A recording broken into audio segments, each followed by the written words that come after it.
Great वा copy करताय आजकाल काकीला नाव सांगणारच.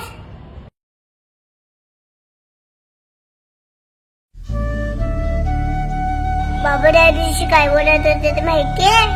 आता देश कमकुवत झालाय, त्याला भ्रष्टाचाराची वाळवी लागलीये.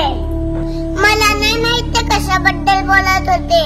बाबा मला बोलले, श्रीजा आपण आपल्या फायद्यासाठी भ्रष्टाचाराला खतपाणी घालायचं नाही. मला ते पण नाही समजलं, पण तुझी कॉपी सीमा काकीला सांगू नये म्हणून तू ही गणपती मला दिलीस ना, तेव्हा मला समजलं ह्यालाच भ्रष्टाचार बोलत असतील. काय झालं मला एक गणपती नाही मिळाली तर पण कॉपी करून तुझं नुकसान नक्कीच होईल.